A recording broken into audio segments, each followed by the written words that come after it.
Chapitre 7. Plus notre héros cherchait à s'appliquer, plus son esprit vagabondait. Finalement, il poussa un soupir, accompagné d'un bâillement, et renonça à poursuivre la lecture de son livre. Il lui semblait que la récréation de midi n'arriverait jamais. Il n'y avait pas un souffle d'air. Rarement, la chaleur avait plus incité au sommeil. Le murmure des 25 élèves qui annonnaient leurs leçons engourdissait l'âme, comme l'engourdit le bourdonnement des abeilles. Au loin, sous le soleil flamboyant, le coteau de Cardiff dressait ses pentes verdoyantes qu'estompait une buée tremblotante. Des oiseaux passaient en volant à coups d'ailes paresseux. Dans les champs, on n'apercevait aucun être vivant, excepté quelques vaches qui, d'ailleurs, somnolaient. Tom eût donné n'importe quoi pour être libre ou pour trouver un passe-temps quelconque. Soudain, son visage s'illumina d'une gratitude qui, sans qu'il le sût, était une prière. Il mit la main à sa poche et en tira la petite boîte dans laquelle était enfermé le grillon. Il souleva le couvercle et posa l'insecte sur son pupitre. Le grillon rayonnait probablement de la même gratitude que Tom, mais il se réjouissait trop tôt, car le garçon, à l'aide d'une épingle, le fit changer de direction. Joe, le meilleur ami de Tom, était précisément assis à côté de lui, et comme il partageait les souffrances morales de son voisin, il prit aussitôt un vif plaisir à cette distraction inattendue. Tom et Joe, Harper, avaient beau être ennemis jurés le samedi, ils s'entendaient comme larrons en foire tout le reste de la semaine. Joe s'arma à son tour d'une épingle, et entreprit lui aussi le dressage du prisonnier. Du même coup, le jeu devint palpitant. Alors Tom déclara que Joe et lui se gênaient, et n'arrivaient pas à tirer du grillon tout le plaisir qu'ils étaient en droit d'espérer. Il posa donc l'ardoise de Joe sur le pupitre, et y traça à la craie une ligne qui la divisait en deux. « Maintenant, dit-il, tant que le grillon sera de ton côté, tu en feras ce que tu voudras, et moi, je n'y toucherai pas. Mais si tu le laisses passer la ligne, il sera dans mon camp, et tu attendras qu'il revienne chez toi. » « Entendu, commence. » Tom ne tarda pas à laisser se sauver le grillon, qui franchit l'équateur. Joe le taquina pendant un certain temps, et la bête finit par rallier son point de départ. Ce va-et-vient dura un bon moment. Tandis que l'un des garçons tyrannisait l'insecte avec son épingle, l'autre ne perdait pas un de ses gestes et attendait l'occasion propice pour intervenir.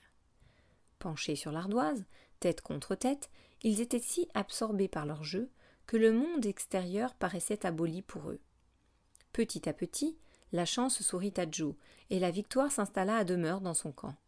Le grillon essayait vainement de s'échapper, et finissait par être aussi nerveux que les garçons eux-mêmes. Mais chaque fois qu'il allait franchir la ligne fatidique, Joe le remettait adroitement dans le bon chemin d'un léger coup d'épingle. La tentation était trop forte. N'y tenant plus, Tom avança son épingle hors de la zone permise, et voulut attirer la bestiole. « Tom, laisse-le tranquille !» fit Joe furieux. « Je voulais simplement le chatouiller un peu. »« Non, ce n'est pas le jeu, laisse-le. »« Mais je t'assure que je ne ferai que le chatouiller un peu. »« Je te dis de le laisser. »« Non. »« Si. D'ailleurs, il est dans ton camp. »« Dis donc, Joe, à qui appartient ce grillon ? » Ça m'est bien égal. Il est dans mon camp et tu n'y toucheras pas. »« Tu vas voir un peu si je n'y toucherai pas. » Un formidable coup de férule s'abattit sur l'épaule de Tom, puis un autre sur celle de Joe. Au grand divertissement de la classe, la poussière continua à s'élever de leurs deux vestes pendant quelques instants encore. Les champions avaient été trop accaparés par leur jeu pour remarquer le silence qui s'était abattu un instant plus tôt sur la classe, lorsque le maître, avançant sur la pointe des pieds, était venu se poster derrière eux. Il avait assisté à une bonne partie de la compétition avant d'y apporter son grain de sel. À midi, dès qu'il fut libre, Tom rejoignit Becky Thatcher, qui lui chuchota à l'oreille. « Mets ton chapeau et fais croire que tu rentres chez toi. Quand tu seras arrivé au tournant, laisse partir tes amis et reviens sur tes pas. Moi, je couperai par le chemin creux et je te retrouverai devant l'école. » Ce qui fut dit fut fait, et un peu plus tard, lorsque Tom et Becky se furent retrouvés, ils eurent l'école tout entière à leur disposition. Ils s'assirent sur un banc, une ardoise devant eux. Tom donna son crayon à Becky, lui guida la main et créa une seconde maison d'un style surprenant. Après avoir épuisé les émotions artistiques, les deux amis recoururent aux joies de la conversation. Tom nageait dans le bonheur.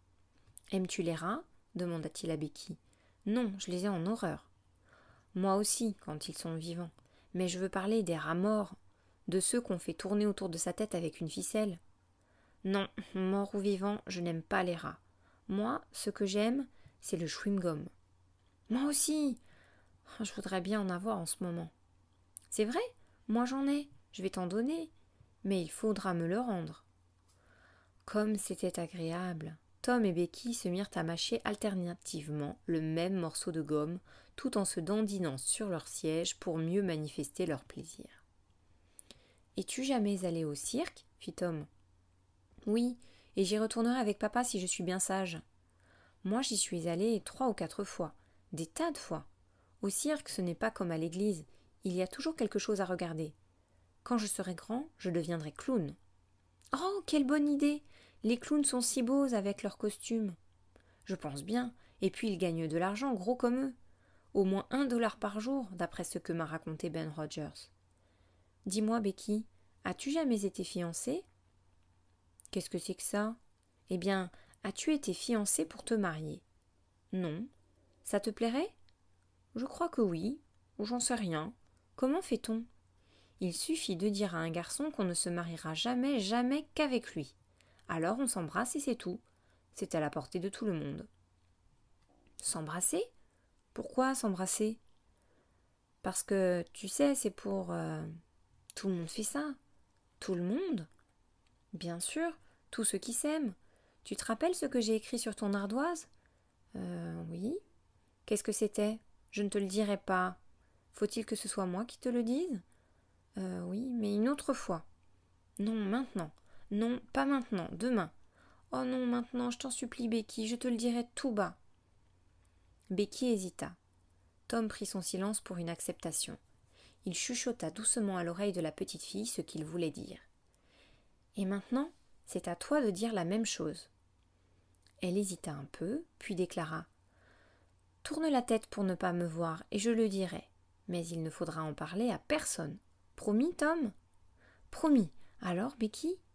Il tourna la tête. Elle se pencha timidement, si près que son souffle agita un instant les boucles du garçon, et elle murmura « Je t'aime ».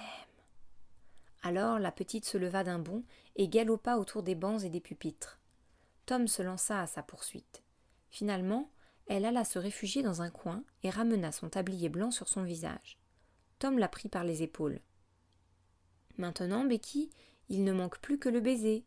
N'aie pas peur, ce n'est rien du tout. » Tout en parlant, Tom lui lâcha les épaules et tira sur son tablier. Becky laissa retomber ses mains. Son visage apparut. La course lui avait donné des joues toutes rouges. Tom l'embrassa. « Ça y est, Becky, dit-il. Après cela, tu sais, tu n'aimeras plus jamais que moi, et tu n'épouseras jamais personne d'autre que moi. C'est promis ? » ?»« Oui, Tom. Je n'aimerai jamais que toi, et je n'épouserai jamais que toi. Mais toi, tu n'aimeras jamais quelqu'un d'autre non plus ? » ?»« Évidemment, évidemment. C'est toujours comme ça. Et quand tu rentreras chez toi ou que tu iras à l'école, tu marcheras toujours à côté de moi, à condition que personne ne puisse nous voir. Et puis dans les réunions, tu me choisiras comme cavalier, et moi je te choisirai comme cavalière. C'est toujours comme ça que ça se passe quand on est fiancé. Oh, c'est si gentil, je n'avais jamais entendu parler de cela. Je t'assure qu'on s'amuse bien. Quand moi et Amy Lawrence... Les grands yeux de Becky apprirent à Tom qu'il venait de faire une gaffe. Il s'arrêta tout confus. « Oh, Tom, alors je ne suis donc pas ta première fiancée ?» La petite se mit à pleurer. « Ne pleure pas, Becky, lui dit Tom. Je n'aime plus Amy. »« Si, si, Tom, tu sais bien que tu l'aimes. » Tom essaya de la calmer à l'aide de tendres paroles, mais elle l'envoya promener. Alors, l'orgueil du garçon l'emporta. Tom s'éloigna et sortit dans la cour.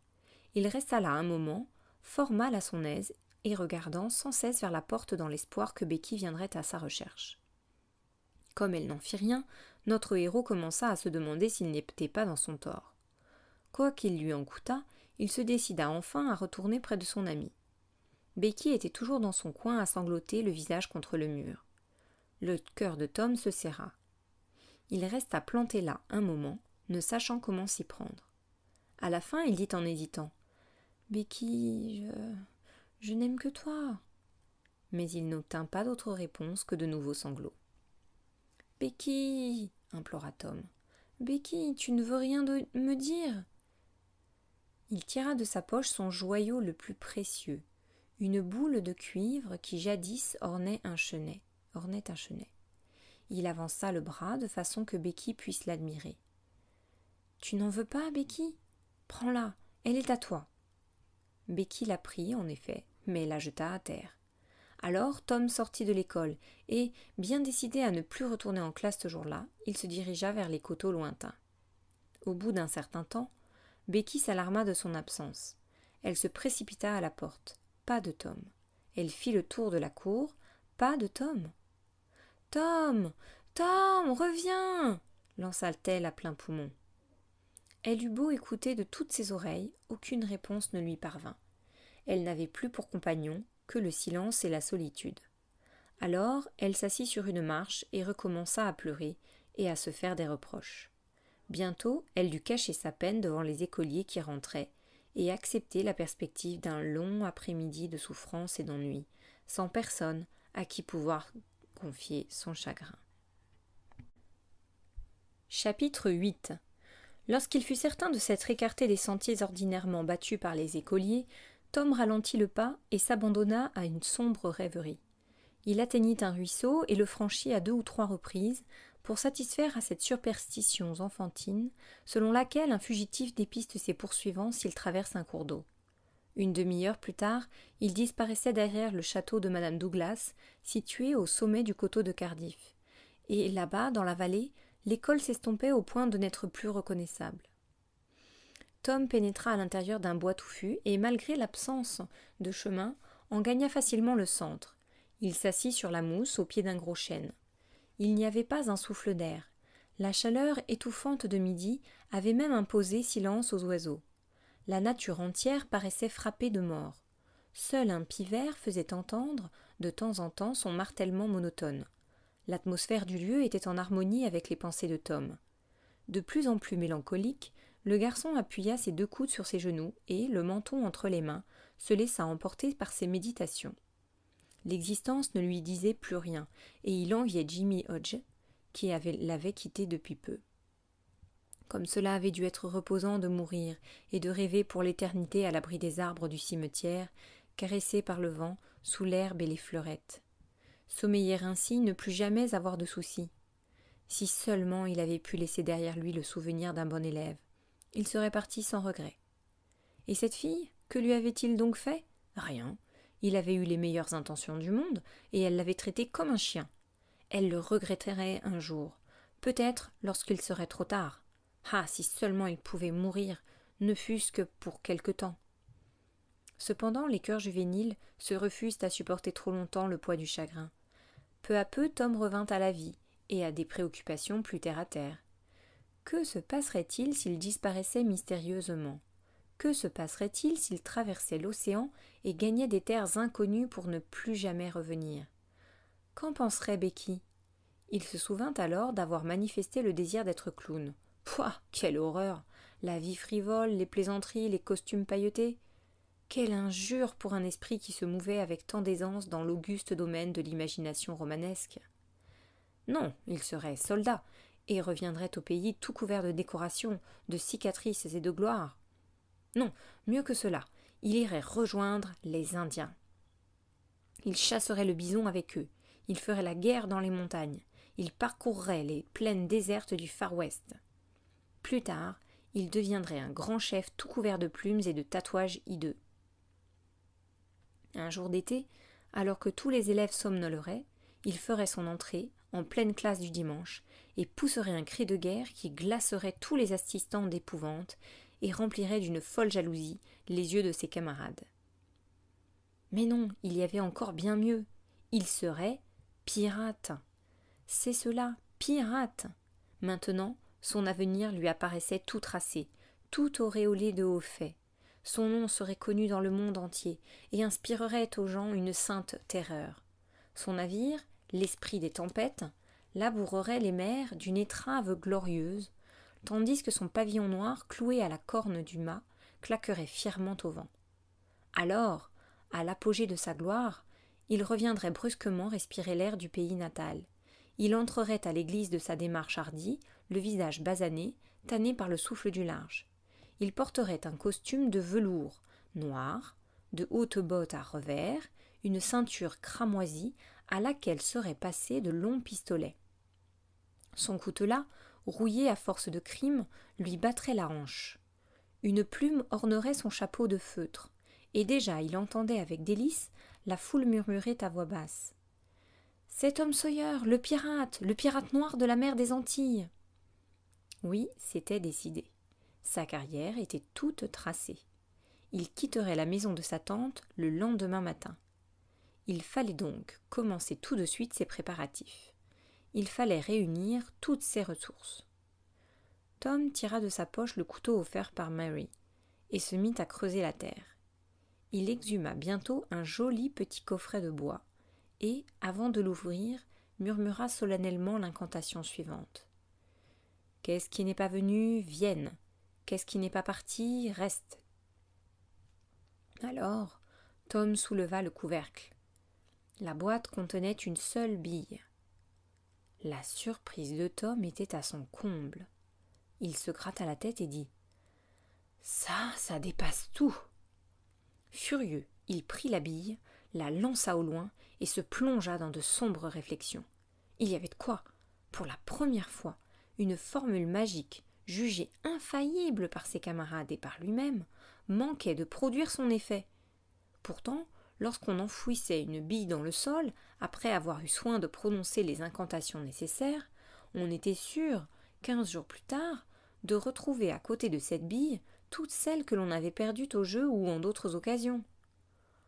Toute la foi de Tom vacillait sur ses bases. Il avait toujours entendu dire que la formule était infaillible. Il oubliait évidemment qu'il s'en était servi plusieurs fois sans résultat. Il est vrai qu'il n'avait pas retrouvé l'endroit où il avait enterré sa bille. À force de chercher une explication à ce phénomène, il finit par décréter qu'une sorcière avait dû lui jouer un tour à sa façon. Il voulut en avoir le cœur net. Il regarda autour de lui et aperçut un petit trou creusé dans le sable.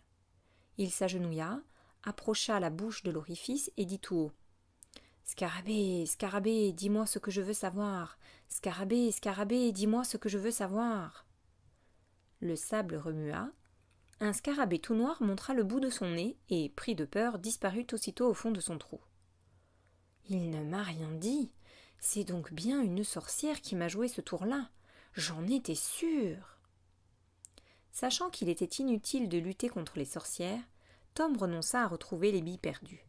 Mais il songea à récupérer celles qu'il avait jetées dans un mouvement d'humeur. Il eut beau fureter partout, ses recherches demeurèrent vaines. Alors, il retourna auprès de son coffret, tira une bille de sa poche et la lança dans la direction de la première en disant « Petite sœur, va retrouver ta sœur. » Il se précipita vers l'endroit où était tombée la bille. Mais celle-ci avait dû aller trop loin ou pas assez. Sans se décourager, Tom répéta 2 fois l'opération et finit par remettre la main sur la première bille. L'autre était à 30 centimètres de là. Au même instant, le son aigrelé d'une petite trompette d'enfant résonna dans les vertes allées de la forêt. Aussitôt, Tom se débarrassa de sa veste et de son pantalon, déboutonna ses bretelles et s'en fit une ceinture, écarta des broussailles entassées à côté de la souche pourrie, et en sortit son arc et une flèche et un sabre de bois et une trompette en fer-blanc, et, pieds nus, la chemise au vent, détala comme un lièvre. Il s'arrêta bientôt sous un grand orme, souffla dans sa trompette et, dressé sur la pointe des pieds, regarda à droite et à gauche avec précaution. « Ne bougez pas, mes braves guerriers, dit-il à une troupe imaginaire. Restez cachés jusqu'à ce que j'embouche ma trompette. » Alors Joe Harper fit son apparition. Il était aussi légèrement vêtu et aussi puissamment armé que Tom. « Arrêtez !» s'écria notre héros. « Qui ose pénétrer ainsi dans la forêt de Sherwood sans mon autorisation ?»« Guy de Gisborne n'a pas besoin d'autorisation. »« Qui es-tu donc, toi, qui ose tenir pareil langage ?» acheva Tom, car les 2 garçons s'assonnaient les phrases d'un livre qu'ils connaissaient par cœur. Oui, toi qui oses tenir pareil langage. Qui je suis? Eh bien, je suis Robin des Bois, ainsi que ta carcasse branlante ne tardera pas à s'en apercevoir. Tu es donc ce fameux hors-la-loi. Me voici enchanté de te disputer le droit de passer dans cette belle forêt. En garde! Tom et Joe saisirent leurs sabres, posèrent leurs autres armes sur le sol, se mirent en garde et gravement commencèrent le combat. Après quelques passes prudentes, 2 pas en avant, 2 pas en arrière, Tom s'écria « Bon, si tu as saisi le truc, on y va !» Et ils y allèrent. Haletant, inondés de sueur, ils se livrèrent à un assaut acharné. « Tombe, mais tombe donc !» s'écria Tom au bout d'un moment. « Pourquoi ne tombes-tu pas ?»« Non, je ne tomberai pas. C'est à toi de tomber. Tu as reçu plus de coups que moi. »« Ça n'a pas d'importance. Moi, je ne peux pas tomber, ce n'est pas dans le livre. Le livre dit... » Alors, d'un revers de son arme, il porte au pauvre Guy de Gisborne un coup mortel. Tu dois te tourner et me laisser porter un revers.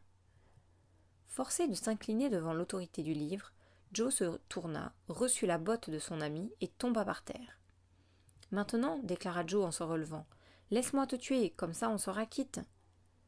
Mais ce n'est pas dans le livre, protesta Tom. Eh bien, tu n'as qu'à être le frère Tuck ou Much, le fils du meunier. Après, tu seras de nouveau Robin des Bois, et moi je ferai le shérif de Nottingham. Alors tu pourras me tuer. Cette solution étant des plus satisfaisantes, les 2 garçons continuèrent à mimer les aventures de Robin des Bois. Redevenu proscrit, Tom se confia à la nonne qui, par traîtrise, ne soigna pas sa blessure et laissa tout son sang s'échapper. Finalement, Joe, représentant à lui seul toute une tribu de hors-la-loi, s'approcha de Robin des Bois et remit un arc entre ses faibles mains.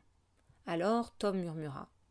« Là où cette flèche tombera, vous enterrerez le pauvre Robin des Bois. » Sur ce, il tira la flèche et tomba à la renverse. Il serait mort si, dans sa chute, il n'avait posé la main sur une touffe d'ortie et ne s'était redressé un peu trop vite pour un cadavre. Les 2 garçons se rhabillèrent, dissimulèrent leurs armes sous les broussailles et s'éloignèrent en regrettant amèrement de ne plus être des hors-la-loi et en se demandant ce que la civilisation moderne pourrait bien leur apporter quant à elle. Ils déclarèrent d'un commun accord qu'ils aimeraient mieux être proscrits pendant 1 an dans la forêt de Sherwood que présidents des États-Unis pour le restant de leur vie. Chapitre 9. Ce soir-là, comme tous les soirs, tante Polly envoya Tom et Sid se coucher à 9h30. Les 2 frères récitèrent leurs prières et Sid ne tarda pas à s'endormir. Tom n'avait nulle envie de l'imiter. Il bouillait d'impatience. À un moment, il eut l'impression que le jour allait se lever. La pendule le détrompa, en sonnant 10 coups. Il en fut désespéré. Il aurait aimé faire quelque chose, remuer, mais il avait peur de réveiller Sid, et il dut rester immobile sur son lit, environné de ténèbres. Peu à peu, le silence se peupla de faibles bruits. Le tic-tac de la pendule se fit entendre distinctement. Des meubles se mirent à craquer mystérieusement, bientôt imités par les marches de l'escalier. Des esprits rôdaient sûrement dans la maison. Un ronflement étouffé montait de la chambre de tante Polly.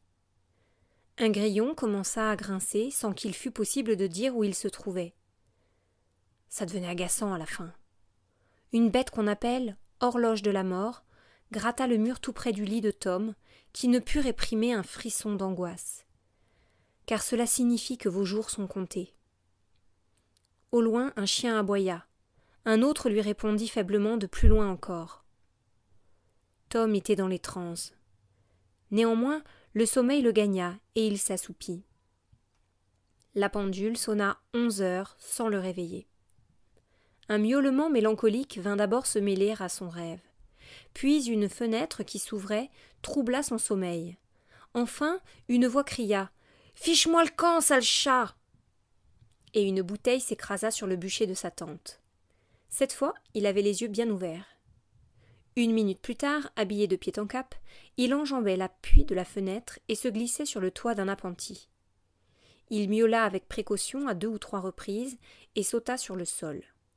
Huckleberry Finn était là, son chat mort à la main. Les 2 garçons s'enfoncèrent dans l'obscurité. À 11h30, ils foulaient l'herbe épaisse du cimetière.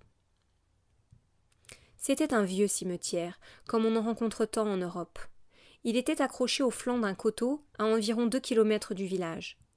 La palissade folle qui l'entourait penchait tantôt en avant, tantôt en arrière, mais n'était jamais droite.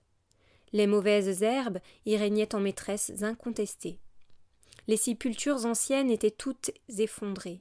Il n'y avait pas une seule pierre tombale, mais des stèles de bois arrondis au sommet, et dont les planches mangées des vers oscillaient en équilibre instable sur les tombes. À la chère mémoire de un tel, y lisait-on jadis. Les lettres effacées étaient maintenant presque toutes illisibles, même en plein jour. Le vent gémissait dans les arbres, et Tom, effrayé, pensa que c'était peut-être l'âme des morts qui protestait contre cette intrusion nocturne. Les deux garçons n'échangeaient que quelques mots à voix basse, car l'heure et le lieu les impressionnaient fortement. Ils découvrirent le tertre tout neuf qu'ils cherchaient, et se tapirent derrière les troncs de 3 grands ormes, à quelques centimètres de la tombe de Os Williams. Alors, ils attendirent en silence. Les minutes étaient longues comme des siècles. Le ululement d'un hibou troublait seul le calme angoissant de la nuit. Tom n'en pouvait plus. Il avait besoin de parler pour se changer les idées. « Dis donc, Hucky, dit-il d'une voix sourde, crois-tu que ça fait plaisir aux morts de nous voir ici ? Je n'en sais rien, c'est lugubre ce cimetière. Oui, plutôt. Les deux garçons retournèrent cette pensée dans leur tête pendant un long moment. Puis Tom murmura. Dis donc, Hucky, crois-tu que Os Williams nous entend parler ? Bien sûr, enfin, c'est son âme qui nous entend. J'aurais dû l'appeler Monsieur Williams, alors, déclara Tom. Mais ce n'est pas ma faute, tout le monde l'appelait Os. Oh, les morts ne doivent pas faire attention à ces détails. La conversation en resta là. Bientôt, Tom serra le bras de son camarade. Hé ! Qu'est-ce qu'il y a, Tom ? Le cœur battant, les deux garçons se blottirent l'un contre l'autre. Hé ! Ça recommence. Tu n'as pas entendu ? Tiens, tu l'entends maintenant ? Oh mon Dieu, Tom, les voilà qui viennent, c'est sûr. Qu'est-ce que nous allons faire ? Je ne sais pas. Tu crois qu'ils vont nous voir ? Oh Tom, ils voient dans le noir tout comme les chats. Je regrette bien d'être venu. N'aie pas peur, ils ne nous diront rien. Nous ne faisons rien de mal. Si nous restons tranquilles, ils ne nous remarqueront peut-être même pas. Je vais essayer de ne pas bouger, mais tu sais, Tom, je tremble de la tête aux pieds. Écoute ! Les deux garçons baissèrent la tête et retinrent leur souffle. De l'autre extrémité du cimetière leur parvenaient des murmures assourdis. « Regarde par là !» chuchota Tom. « Qu'est-ce que c'est ?»« Un feu follet, ça vient de l'enfer. Oh Tom, c'est affreux !» Des silhouettes confuses s'approchèrent. L'une d'elles tenait à la main une vieille lanterne qui criblait le sol de petites taches lumineuses. « Pour sûr, ce sont les diables !» glissa Huckleberry à l'oreille de son compagnon. « Il y en a 3. Seigneur, notre compte est bon. Tu sais tes prières ?» Je vais essayer de les réciter, mais n'aie pas peur, ils ne nous feront pas de mal. Maintenant, je vais faire semblant de dormir. Hé ! Qu'y a-t-il, Huck ? Hé ! Ce sont des êtres humains. En tout cas, l'un des 3 est sûrement un homme. Je reconnais sa voix. C'est le vieux Muff Potter. Ce n'est pas possible. Si, je te jure. Ne bouge pas. Il ne nous verra pas. Il ne nous verra pas si nous restons tranquilles. Il est saoul, comme par hasard. Ah, l'animal. Entendu, je me tiens tranquille. Tiens, les voilà qui s'arrêtent. Non, ils repartent. Ça y est, ils s'arrêtent à nouveau. Ils doivent chercher quelque chose. Ils chauffent, ils gèlent, ils chauffent encore, ils brûlent. Cette fois, je crois qu'ils y sont. Hein. Dis donc, Huck, j'en reconnais un autre. C'est Joe l'Indien. Il n'y a pas de doute. C'est bien ce satané métis. J'aimerais encore mieux avoir affaire à un vrai diable. Mais qu'est-ce qu'il fabrique ici ? Les deux garçons se turent, car les étranges visiteurs du cimetière avaient atteint la tombe de Os et s'étaient arrêtés près des ormes. « C'est ici !» fit la troisième silhouette en soulevant sa lanterne, si bien que Tom et Huck reconnurent le visage du jeune docteur Robinson. Potter et Joe l'Indien avaient apporté une sorte de brouette sans roue et 2 pelles. Ils s'emparèrent de celle-ci et se mirent à creuser sur le tertre. Le docteur posa la lanterne à la tête de la tombe et revint s'asseoir, le dos contre l'un des ormes. Il était si près que les garçons auraient pu le toucher.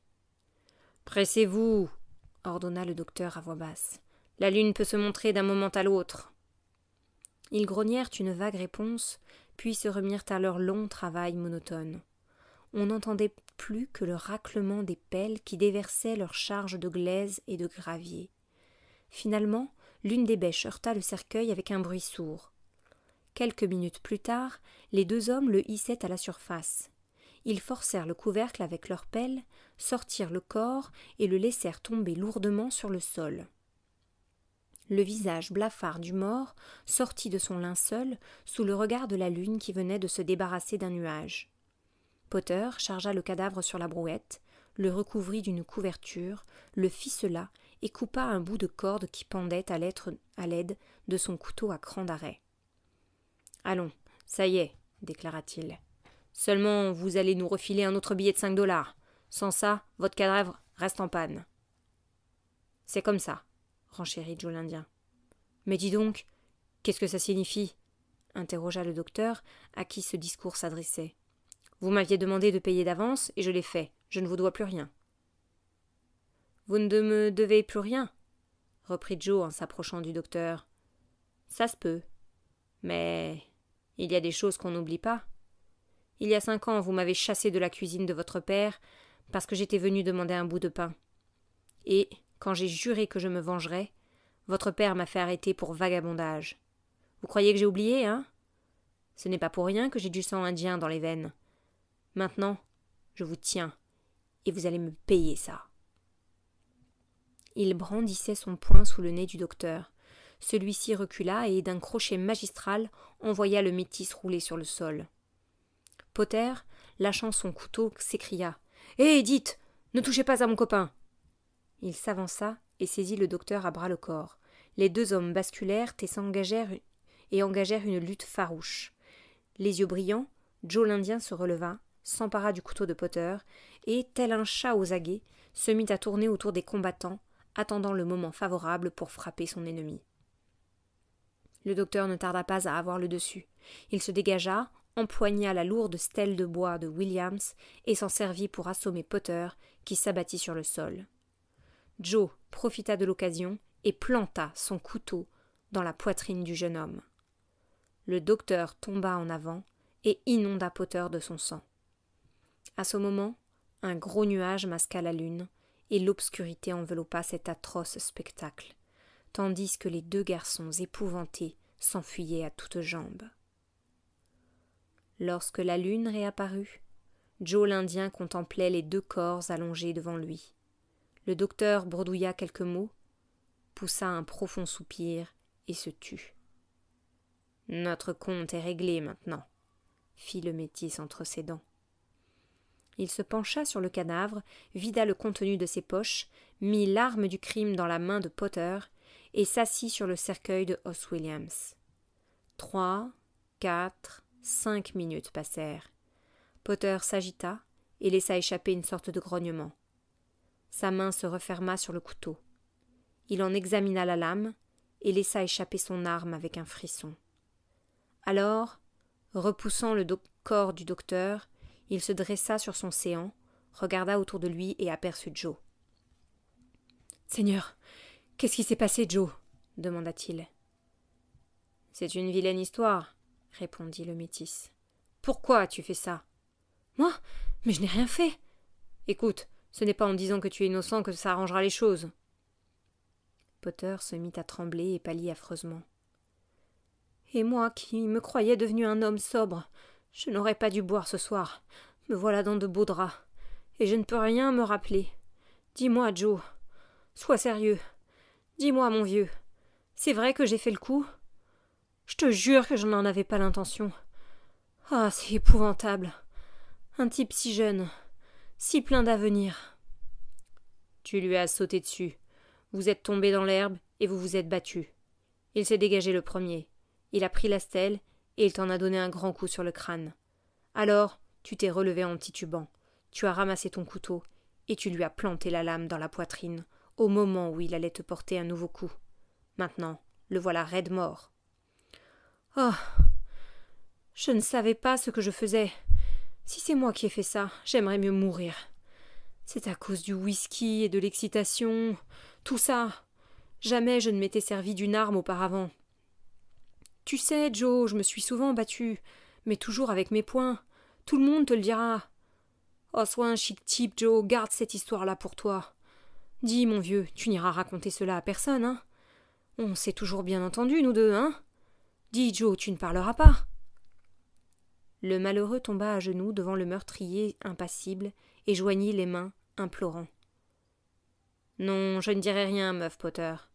Tu as toujours été très chic avec moi, et je ne veux pas te dénoncer. Tu es tranquille maintenant? Oh, Joe, tu es un ange. Et Potter se mit à pleurer. Allons, allons, fit Joe. En voilà assez. Ce n'est pas le moment de pleurnicher. Tu files par ici et moi par là. Maintenant, pars, et ne laisse pas de traces derrière toi. Potter s'éloigna et, une fois sorti du cimetière, se mit à courir.